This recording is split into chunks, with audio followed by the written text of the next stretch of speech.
Sclerosis symptoms देखने को मिलेंगे, पर बेसिकली किस पर अफेक्ट करेगी?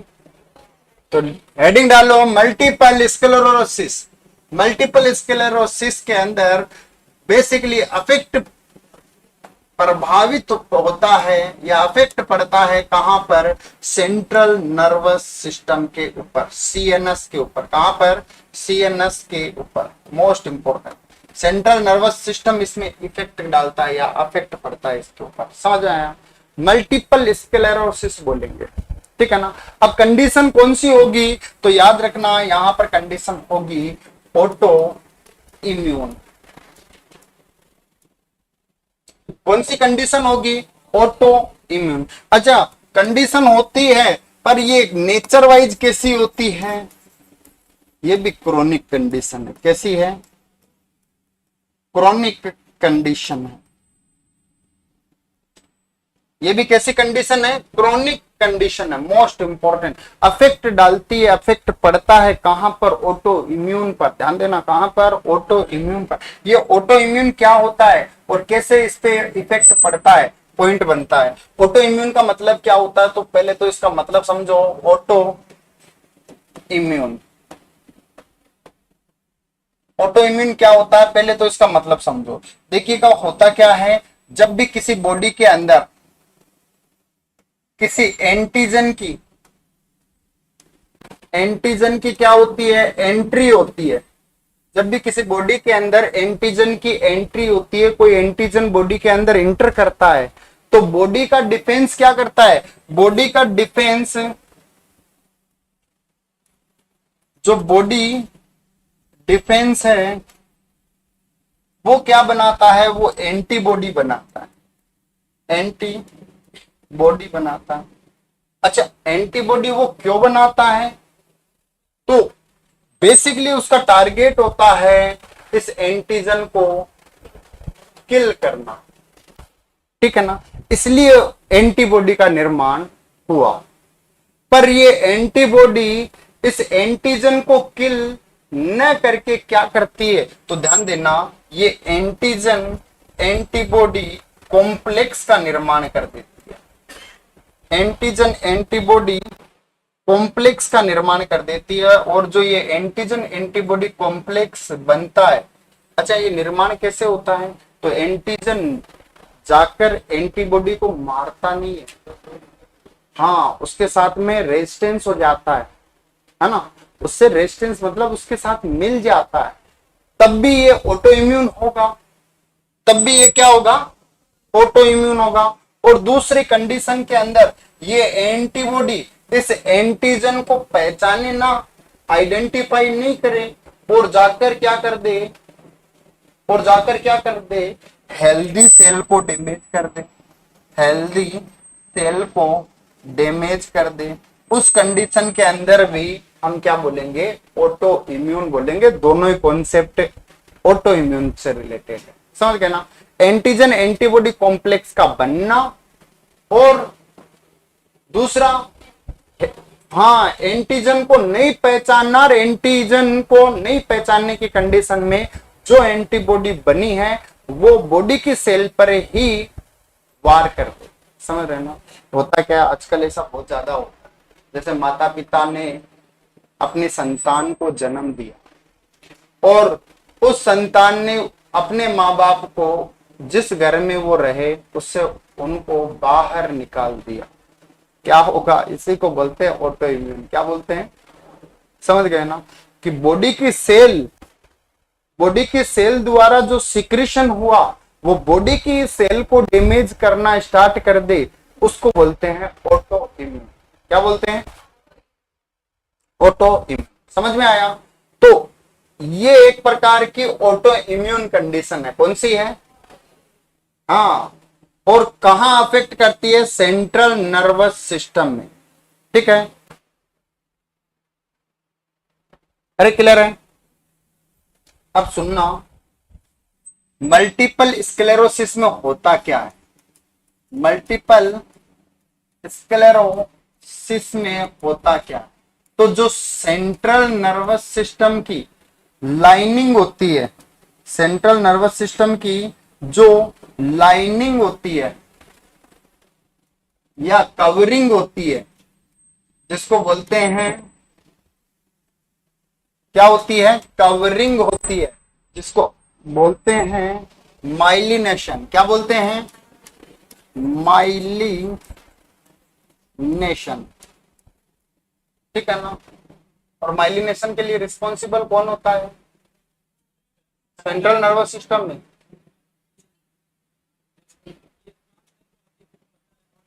हाँ, ओलिगोडेंड्रियोसाइट कौन होता है, ओलिगोडेंड्रियोसाइट। तो वो इसके लिए रिस्पॉन्सिबल होता है माइलिनेशन के लिए। तो ये कवरिंग लेयर है। और जनरली जब मल्टीपल स्क्लेरोसिस होता है उस कंडीशन में डैमेज होना स्टार्ट हो जाती है क्या, माइलिनेशन, और रिजल्टिंग क्या मिलता है, डी माइलिनेशन। क्या, डी माइलिनेशन। जो कवरिंग होती है वो क्या होती है, टूट जाती है। कवरिंग होती है वो क्या होती है, टूट जाती है। और कवरिंग अगर टूट जाती है कंडीशन को क्या बोलते हैं, डीमाइलिनेशन बोलते हैं। अब सोचिए का नर्व अब सेफ नहीं है, अब क्या सेफ नहीं है, नर्व अब सेफ नहीं है। अच्छा, डीमाइलिनेशन के साथ में यहां पर क्या देखने को मिलता है, पॉइंट बनेगा। इस डीमाइलिनेशन के साथ में क्या देखने को मिलेगा, तो इसके ऊपर व्हाइट कलर के पेच देखने को मिलते हैं। ध्यान देना, व्हाइट पेच आपको देखने को मिलेंगे। व्हाइट पेच कहां पर, ऑन, व्हाइट पेच ऑन कहां पर, अरे नर्व, नर्व के ऊपर आपको व्हाइट कलर के पेच देखने को मिलते हैं, जो इंडिकेटर है मल्टीपल स्क्लेरोसिस का। किसका इंडिकेटर है, मल्टीपल स्क्लेरोसिस का। इंपॉर्टेंट, इतना सा याद रहेगा। अरे कहानी बना लो एक बहुत अच्छी सी। डिजीज को याद रखने का सबसे बेहतरीन तरीका है कहानी से याद, किससे, ठीक है ना।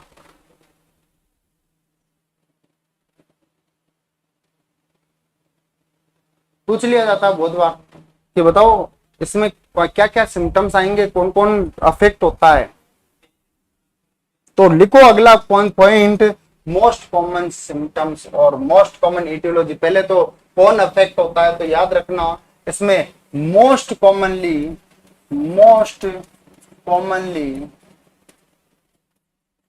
अफेक्ट बाई मेल या फीमेल। हाँ जी, दोनों होते हैं, फीमेल ज्यादा होती।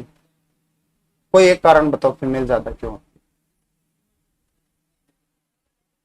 रामदेवी गहन सोच में। हाँ बताओ, कोई एक कारण बताओ।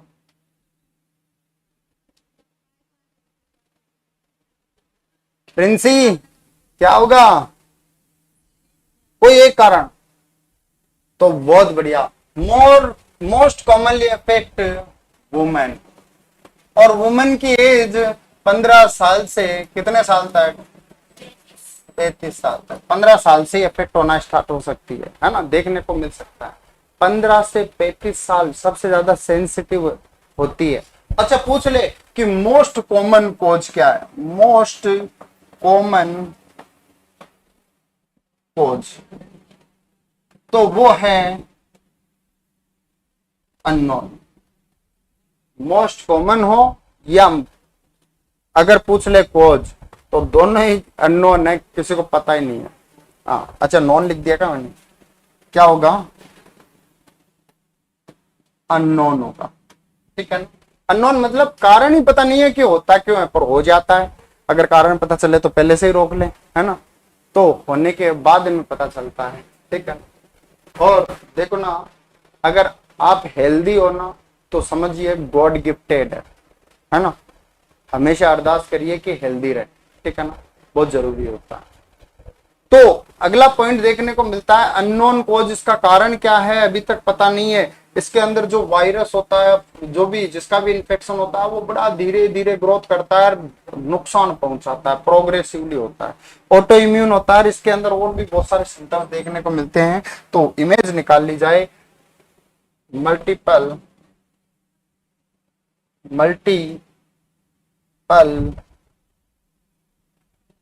Sclerosis most important. अगला पॉइंट देखिएगा, ये इसकी है पैथोफिजियोलॉजी। कैसे डीजनरेशन होता है यहाँ पर। बहुत ही बड़ी आ गई, इतनी बड़ी की जरूरत नहीं थी, थोड़ी सी छोटी निकाली। ये इसकी पैथोफिजियोलॉजी है जो आपको जनरली याद रखनी है। होता क्या है, हाइपोक्सेमिया होगा, ब्लड में ऑक्सीजन की कमी होगी, या किसी प्रकार का टॉक्सिक कैरेक्टरिस्टिक होगा, या टॉक्सिक केमिकल हो सकता है ना। वस्कुलर इनसफिशियंसी हो सकती है, हो सकता है ब्रेन की वसल से वो दब गई, सप्लाई नहीं जा रही है ना। उस कंडीशन के अंदर, या फिर ऑटो इम्यून रेस्पॉन्स हो सकता है, जैसे लेरेंजाइटिस, फेरेंजाइटिस, ये भी कारण बनती है, ठीक है ना। इंजरी, इसकी वजह से इंजरी होगी कहां पर, इन्फ्लामेटरी प्रोसेस होगी कहां पर, नर्व के अंदर और माइलिन सीट के ऊपर। कहां पर, माइलिन सीट के। Break down myelin sheath membrane layer into the small component, और जो माइलिन सीट होती है वो ऊपर से टूट जाती है छोटे छोटे फ्रेगमेंट के रूप में। किसके रूप में, इसके बाद में। ये सिनेरियो याद रखना है ना, जब भी कभी डिजीज को एक्सप्लेन करना हो ना, इस तरीके से करना है, ठीक है ना। जो यूपीपीएससी मेंस वाले हैं उनको ध्यान रखना, ठीक है।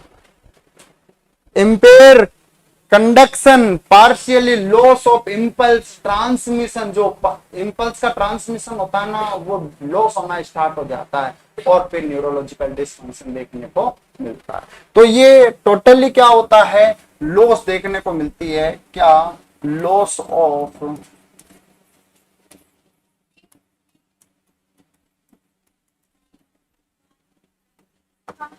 हाजी, किसी ने कुछ कहा। सिम्टम्स देखो जरा, सिम्टम्स क्या होगा इसका।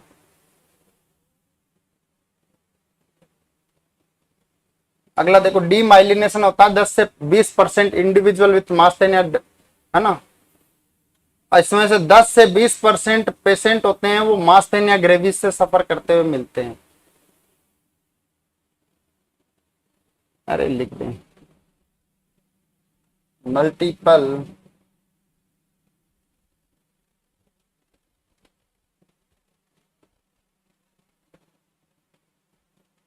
सिम्टम्स। भाई लॉस ऑफ फंक्शनिंग होगा तो कंसंट्रेशन कम हो जाएगा, है ना, टेंशन कम हो जाएगा, बंदा अपना रूटीन वर्क ही प्रॉपर नहीं कर पाएगा, ये सारे सिम्टम्स देखने को मिलते हैं। और सिस्टेमिक इफेक्ट देखने को मिलेगा, क्योंकि हर एक सिस्टम पर इफेक्ट देखने को मिलता है, हर एक सिस्टम पर। ये इमेज दिखाई दे रही है, अरे दिखाई दे रही है क्या, नहीं। तो देखो ये सारे सिम्टम्स है। फटी मतलब थकान, है ना। कॉग्निटिव इम्पेयरमेंट, कॉग्निटिव इम्पेयरमेंट मतलब swimming, jumping, walking, dancing problem, coordination problem. Depression, है ना, जिसमें सेरोटोनिन और नॉरएपिनेफ्रिन का लेवल डिस्टर्ब हो जाता है। एंजाइटी, बहुत सारी थकान। इसके अलावा अनस्टेबल मूड, दिमाग का जंप करना, ये देखने को मिलता है। इसके अलावा विजुअल में निस्टाग्मस, आंखों के एक पार्ट दूसरा पार्ट अलग अलग हो जाना। इंट्रोपिया, हाइपोट्रोपिया, है ना, हाइपरट्रोपिया, एक्सट्रोपिया, याद है कि नहीं। स्टार बिस्मस बोल रहे थे, हाँ, एक आंख सही, दूसरी आंख इधर या ऊपर या नीचे, इसको बोलते हैं निस्टाग्मस। क्या बोलते हैं। Next optic neuritis, optic neuritis मतलब विजुअल प्रॉब्लम। नेक्स्ट डिप्लोपिया, दो दिखाई देना, है ना।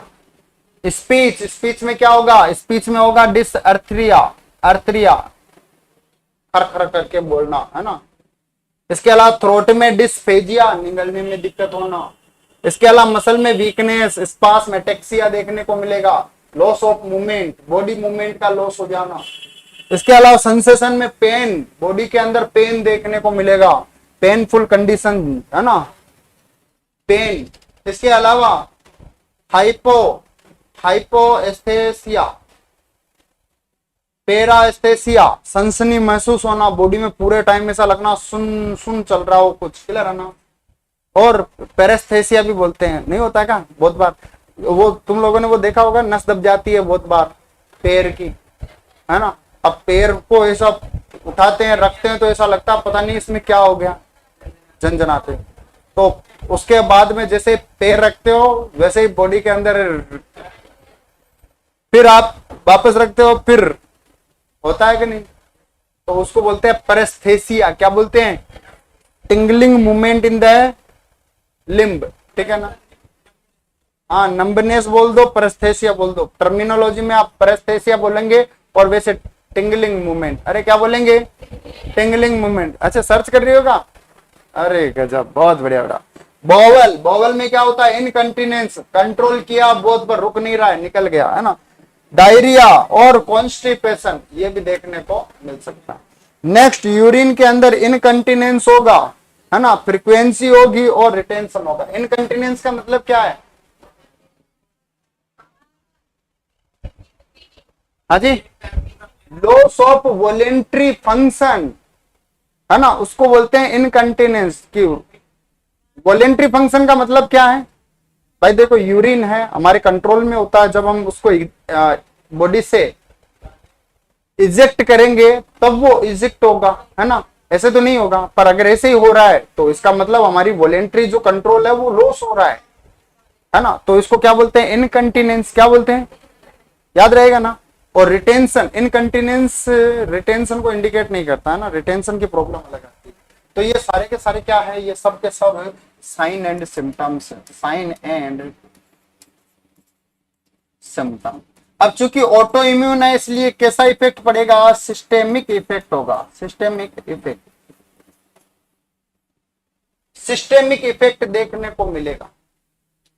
अरे समझ में आया? डायग्नोसिस के लिए आप क्या करोगे? ऐसी कंडीशन को अगर आपको डायग्नोस करना है तो अगर ऐसी कंडीशन को आपको डायग्नोस करना है तो इसके लिए आप क्या करोगे? जल्दी बताओ, कौन सा टेस्ट करोगे? तो इम्यूनोलॉजिकल टेस्ट करेंगे।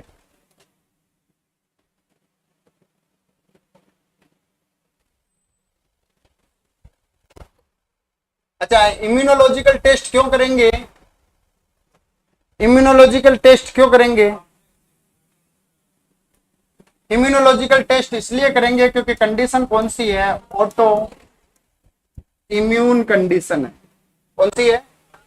ऑटो इम्यून है। और ऑटो इम्यून है इसलिए हम कौन सा टेस्ट करते हैं? इम्यूनोलॉजिकल टेस्ट करते हैं, ठीक है ना। अब इम्यूनोलॉजिकल में आता है तो पॉइंट आ जाता है कौन सा करोगे? तो इम्यूनोग्लोबिन आईजी वाला। आईजी में 5 होते हैं, आईजी, जी, ए, एम, बी, एलाइजा कराएं वो भी करा लेंगे। पहले आईजी का और कौन सा करवाएं? इम्यूनोग्लोबिन का कौन सा टेस्ट करवाएं? हाँ जी, इम्यूनिटी कितने प्रकार की होती है? कौन कौन सी? वो तो है, पर बॉडी की इम्यूनिटी कितने प्रकार की होती है? बॉडी की इम्यूनिटी कितने प्रकार की होती है? तो एक्टिव और, है ना। तो बेसिकली आईजीजी होता है वो पैसिव इम्यूनिटी के लिए होता है। किसके लिए होता है? पैसिव इम्यूनिटी का इंडिकेटर होता है आईजीजी, ठीक है ना।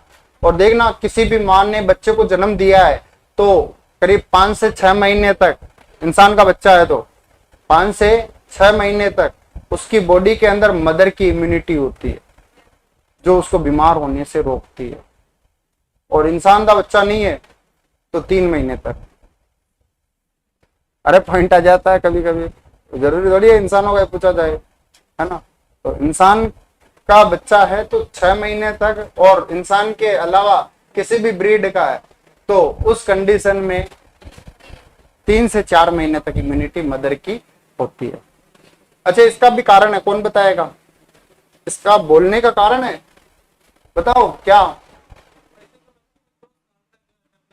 हाँ, मैंने कहा इंसान के बच्चे में 6 महीने तक होती है, पर जो इंसानों के अलावा जिनकी भी बात करोगे ना तो उसके अंदर 3 से 4 महीने की होती है।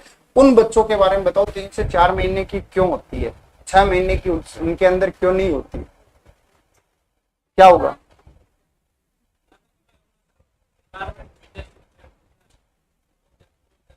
सोचो वाली का, ऑनलाइन वाले भी सोचो, सब क्या होगा?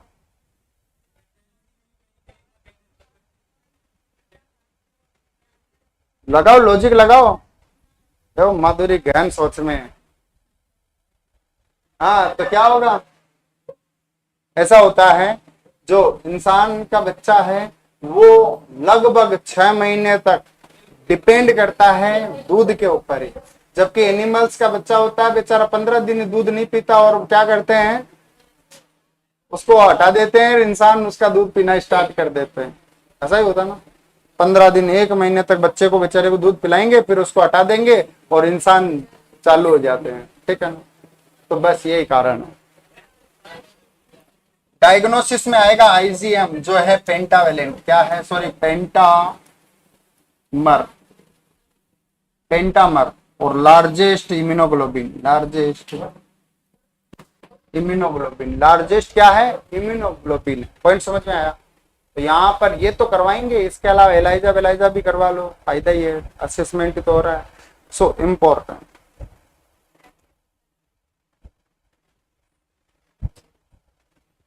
ठीक है ना। अब किसी पेशेंट का डिसाइड हो चुका है कि उसको कंडीशन क्या है, उसकी कंडीशन है मल्टीपल स्क्लेरोसिस की, ऑटो इम्यून है, पता चल गया कि ठीक तो नहीं होने वाला, तो कौन सा केयर देंगे, विच केयर, कौन सा केयर यहां पर हम अटेंशन देंगे। तो याद रखना यहां पर मल्टीपल स्क्लेरोसिस की कंडीशन में, मल्टीपल स्क्लेरोसिस की कंडीशन में आप कौन सा केयर प्रोवाइड करेंगे, तो याद रखना पॉइंट पूछा जाएगा, पेलेटिव केयर देंगे। कौन सा, पेलिएटिव केयर, कौन सा केयर देंगे, पेलिएटिव केयर देंगे या पेलेटिव केयर देंगे। ठीक है ना, कौन सा, हाँ पेलेटिव केयर। और इस पेलेटिव केयर का ही हम कौन सा केयर बोलते हैं, एंड स्टेज केयर भी तो बोल सकते हैं, जो रिकवर ना हो।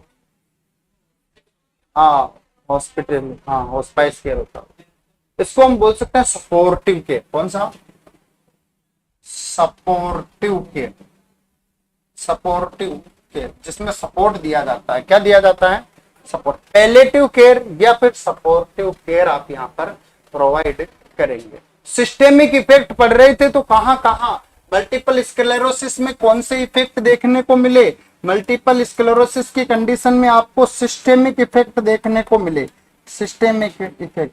अब सिस्टेमिक इफेक्ट कौन कौन से आएंगे, तो पॉइंट बनता है कौन कौन से आएंगे। तो पहला देखना विजुअल डिस्टरबेंस, मैंने स्टार्टिंग में आपको बताया था कि आंखों पर भी इफेक्ट जाता है, तो ध्यान देना। पहला आता है विजुअल डिस्टरबेंस, विजुअल डिस्टरबेंस। और अभी हमने बात की कि भाई डिप्लोपिया भी देखने को मिलता है, किया था ना। तो विजुअल में क्या क्या देखने को मिलेगा, डिप्लोपिया देखने को मिलेगा, डिप्लोपिया, और ब्लर विजन देखने को मिलेगा, ब्लर विजन। कौन सा विजन, ब्लर विजन देखने को मिलता है, और डिप्लोपिया की कंडीशन देखने को मिलती है, डबल विजन। प्राइमरी पूछ ले, प्राइमरी तो क्या होगा, प्राइमरी सिम्टम्स। अगर प्राइमरी सिम्टम पूछे कि आंखों में आने वाला प्राइमरी सिम्टम्स कौन सा होगा, तो राजीव प्राइमरी सिम्टम्स होगा ब्लर विजन। क्या होगा,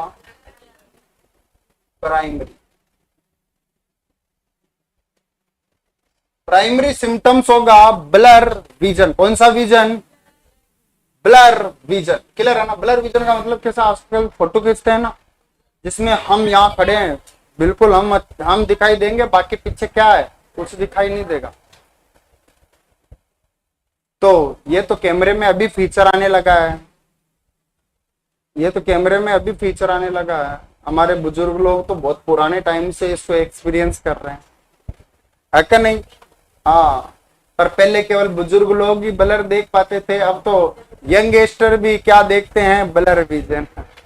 हाँ, उनको भी ब्लर दिखाई देता है। एक ऐसा ही उदाहरण है एक, कि एक पेशेंट था जो डॉक्टर साहब के पास पहुंचा और बोलता है, डॉक्टर साहब देखिए पैर नीला पड़ा जा रहा है।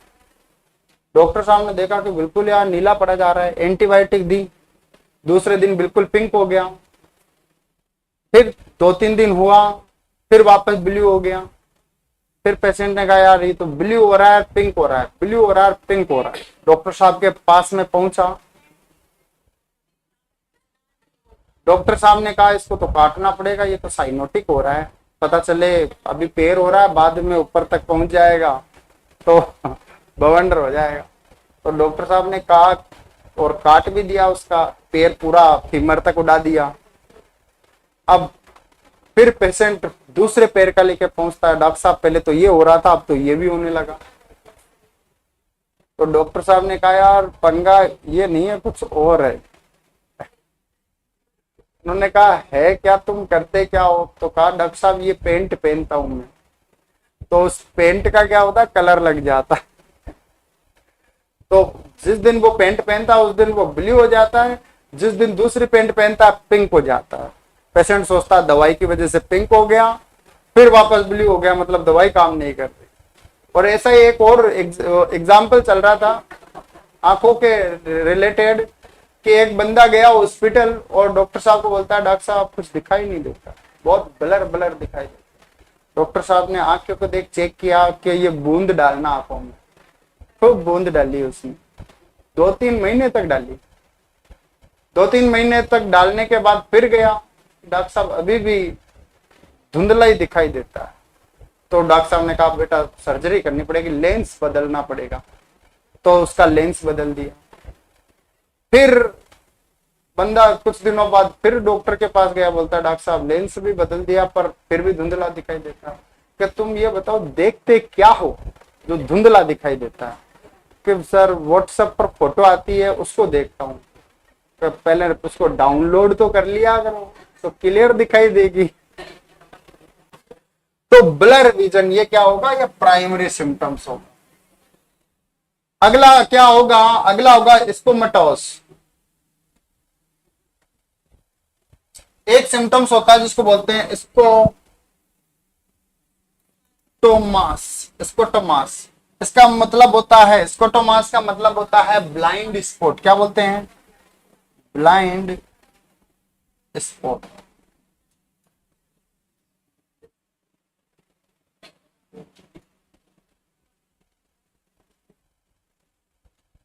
स्कोटोमास मोस्ट इंपॉर्टेंट।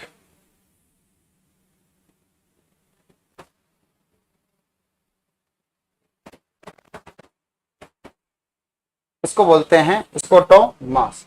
कि जब कोई इमेज को देख रहा है तो उस इमेज के बीच में एक अलग ही ब्लैक कलर का स्पॉट दिखाई देता है जो उस विजुअल फील्ड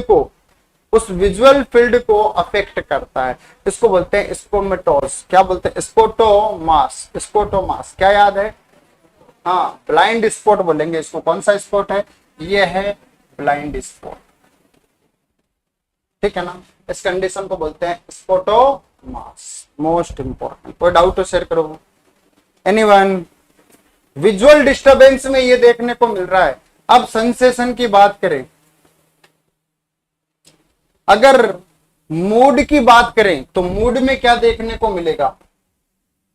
मूड में बात करें मूड की, या फिर साइकोलॉजिकल सिम्टम्स की बात करें तो साइकोलॉजिकल सिम्टम्स कौन से आएंगे? साइकोलॉजिकल सिम्टम्स कौन से आएंगे? तो साइकोलॉजिकल सिम्टम्स में क्या देखने को मिलेगा? जिस बंदे को मल्टीपल स्क्लेरोसिस होता है, जिसका डिजेनरेशन हो जाता है ना, क्या होगा? तो बंदे में डिप्रेशन नहीं होगा, उल्टा हो जाएगा।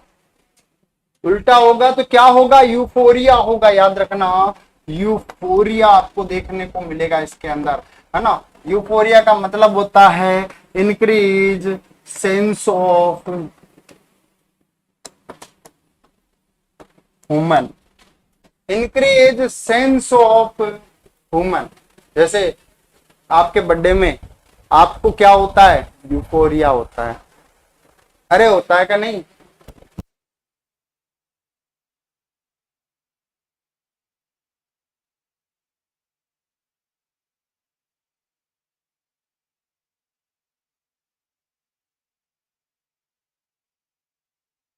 तो क्या होता है?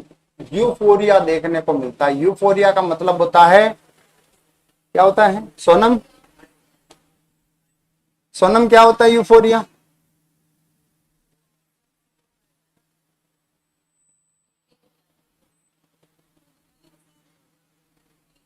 अंजलि पीछे क्या होगा?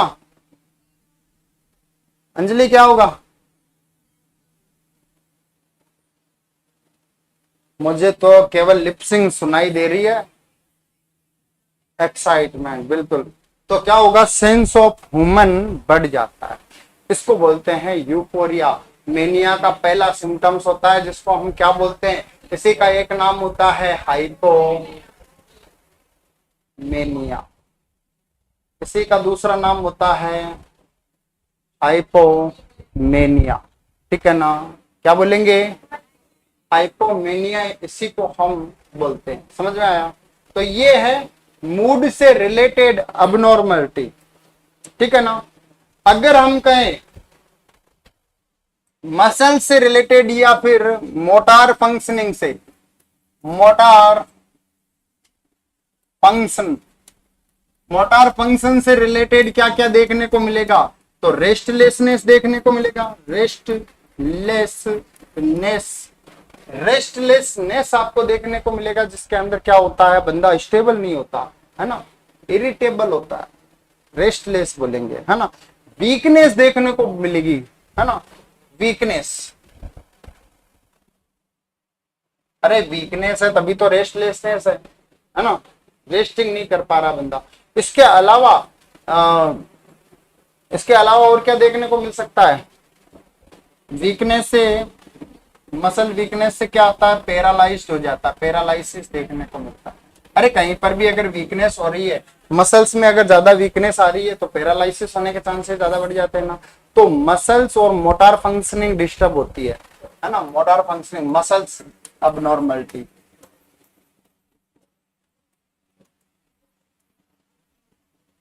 ये सब देखने को मिलेगा। दो तीन याद रखो बस, ठीक है? अरे याद रहेगा।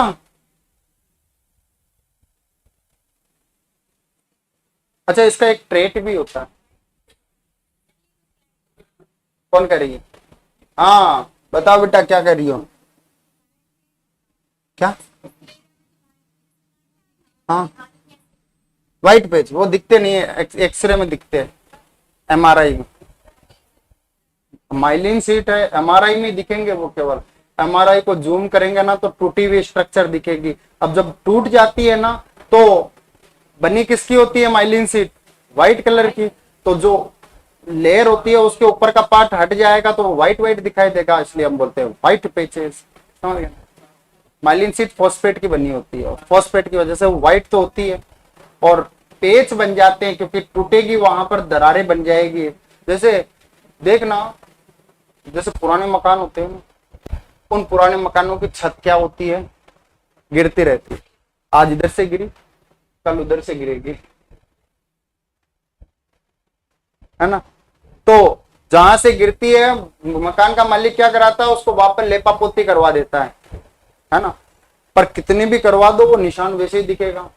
बस ऐसा ही है ना। माइलिन सीट पर भी वो जो ब्रेक होकर गिर जाती है ना, उसके निशान बने रहते हैं, वो दिखाई दे रहे। ठीक है। हाँ, अगला पॉइंट आओ, ट्रेट।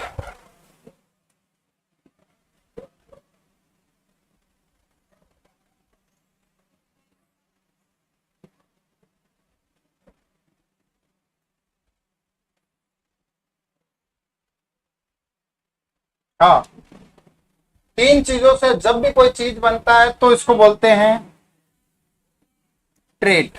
पर यहां पर कौन सा ट्रेट बनेगा? यहां पर बनेगा चारकोट ट्रेट। कौन सा?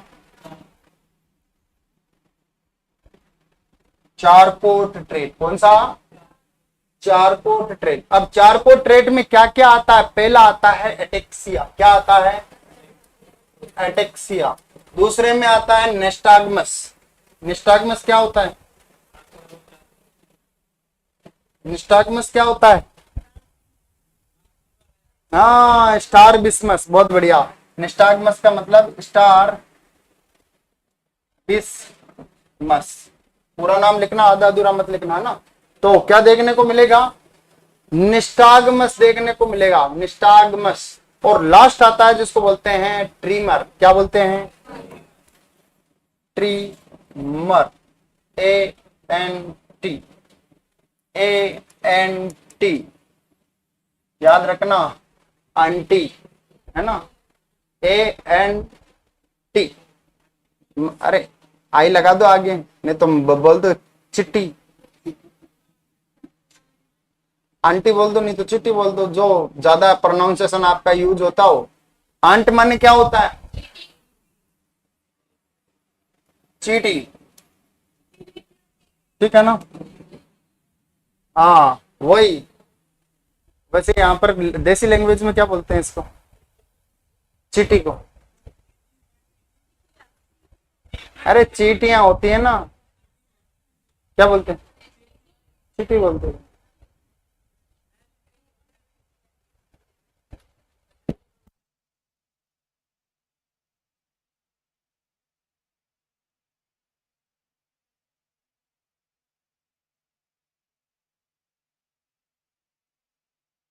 साइलेंट कर रहे हैं बेटा एक मिनट, हाँ?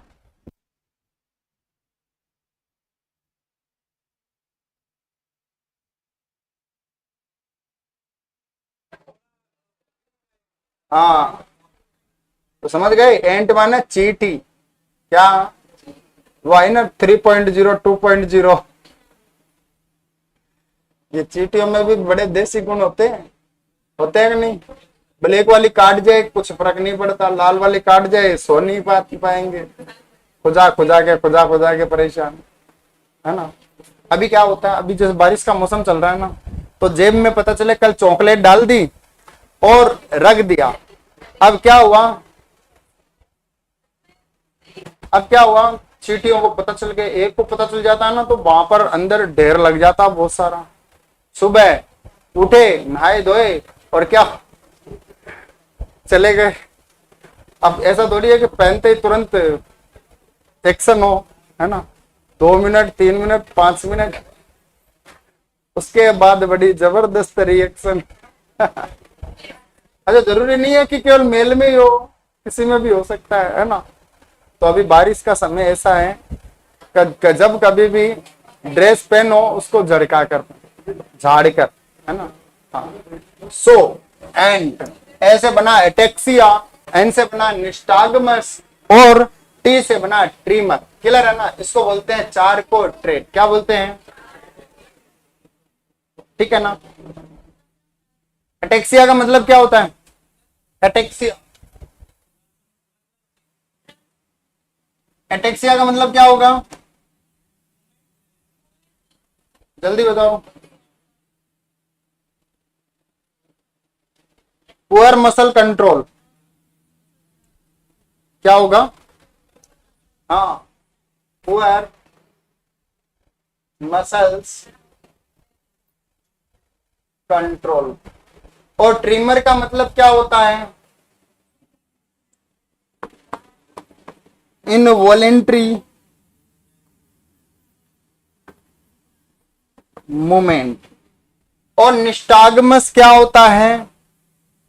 तो यहां पर निस्टागमस, इसी को बोलते हैं स्टारबिस्मस। और स्टारबिस्मस क्या होता है? एंट्रोपिया, हाइपोट्रोपिया।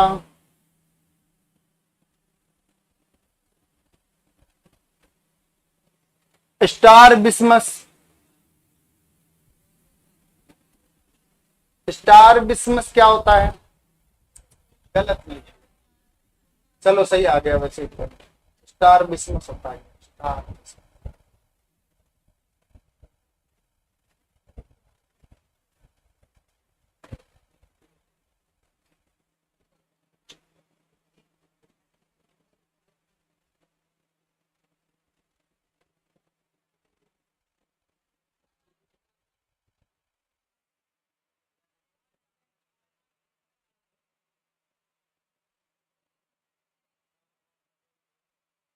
ये होता है नॉर्मल, है ना?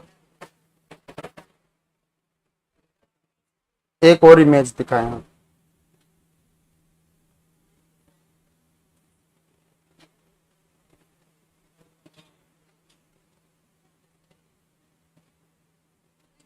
ये कंडीशन है कौन सी, स्टार बिस्मस की कंडीशन है, ठीक है ना।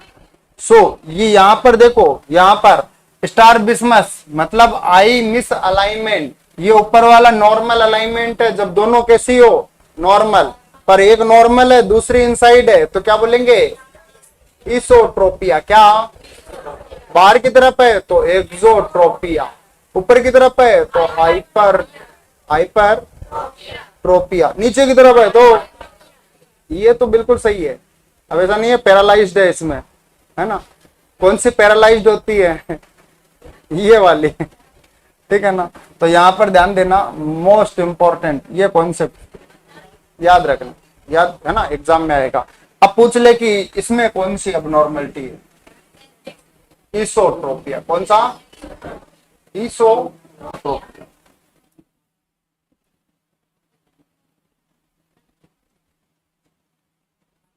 बेचारे के लिए बड़ा बवंडर वाली प्रभाव हो जाती है।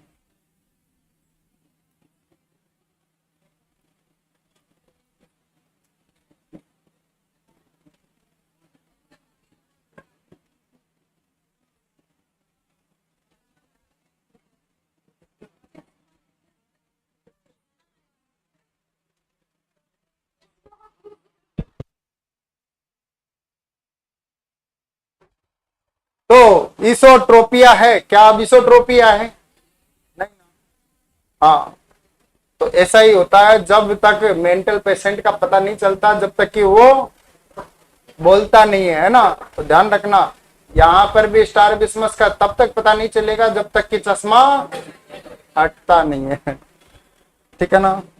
चलो अगला पॉइंट आ जाओ।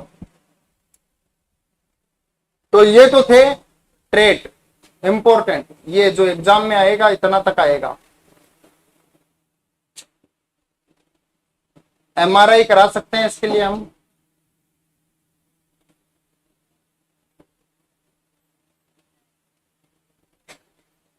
क्लियर है ना, कोई डाउट इनमें।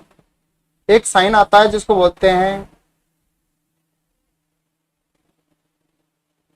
लहरमिटी साइन, चलिए देख लें इस नाम का कोई साइन है भी का नहीं, इंपॉर्टेंट है पर बहुत ज्यादा डिटेल हो जाएगी, पर एग्जाम का पॉइंट बन सकता है। LHER लहर, MITTE माइट, लहर माइट्स साइन, SIGN लहर माइट साइन। तो लहर माइट साइन इसी को हम बोलते हैं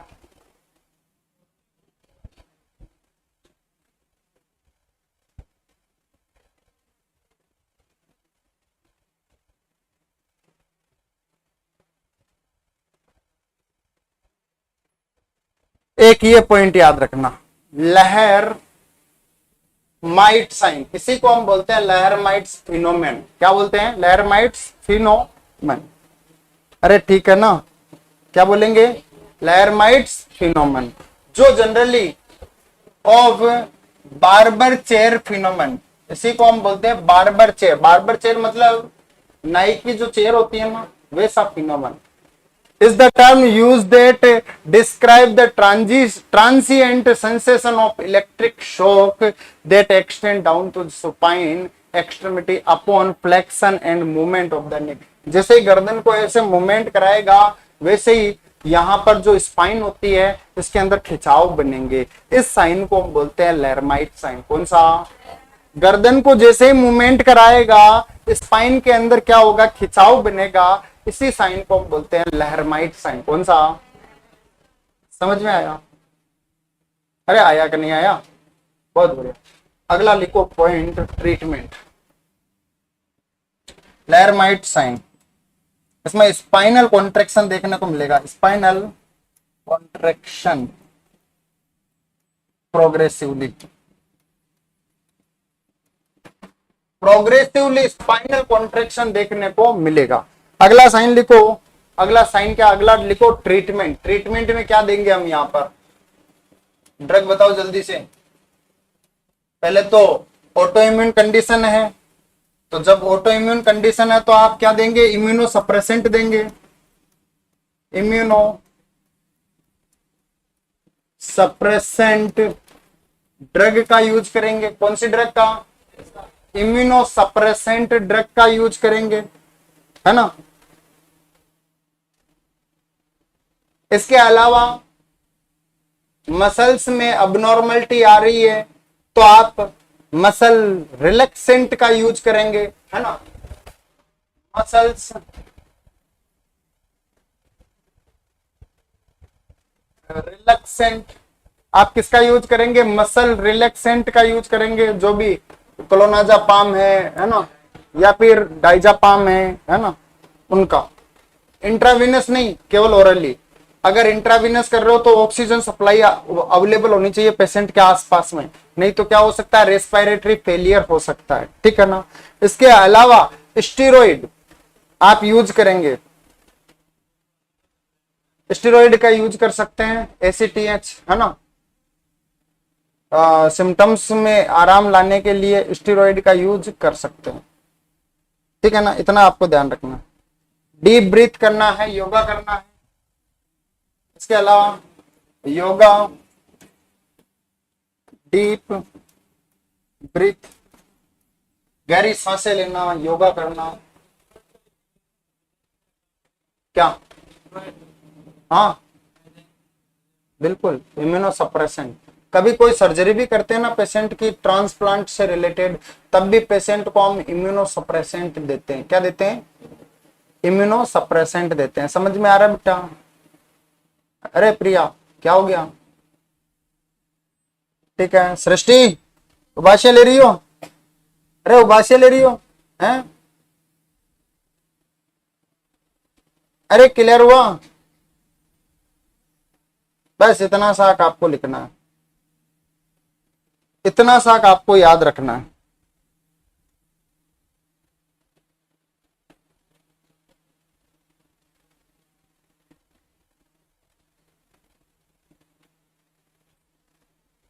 अरे इसमें कोई डाउट हो तो शेयर करो। अब अगर यूरिन इनकंटिनेंस हो रहा है तो एंटी स्पास्मोटिक ड्रग अपन यूज करेंगे, है ना, क्योंकि स्पास्म की वजह से इनकंटिनेंस होगा।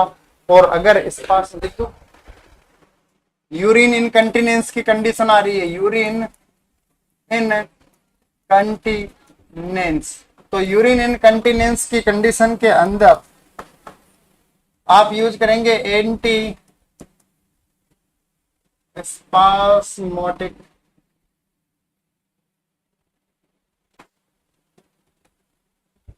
Anti spasmodic drug. कौन सी?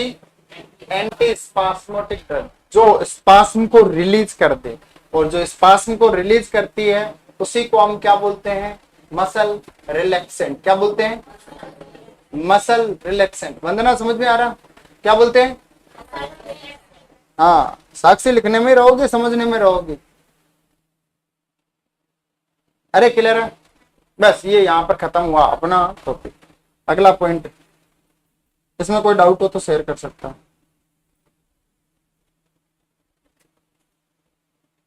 हाँ जी, कोई डाउट?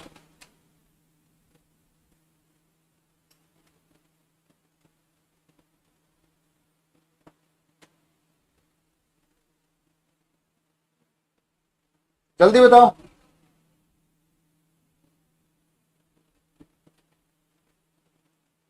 ठीक है ना। सो ये तो हो गए टॉपिक। अब थोड़ा सा क्वेश्चन आंसर किया जाए जो कल पढ़ाया गया, है ना। किया जाए। हमारा मोबाइल कहाँ गया? नीचे रखा है। हाँ, सो जो अपन ने क्वेश्चंस, मैंने क्वेश्चंस लिखवाए थे वो दो जरा हमें, पूछा जाए तुम लोगों से।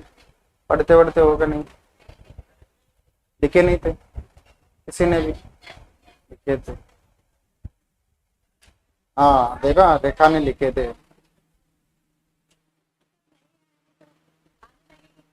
हाँ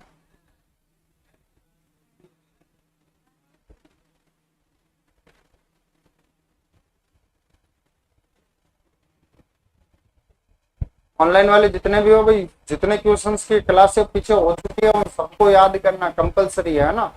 सो एक भी क्लास छोड़ना नहीं है, सारी क्लास से वॉच करना है। क्लास को ओवर कर दें इसको, लाइव वाले को। केवल पूछेंगे ना,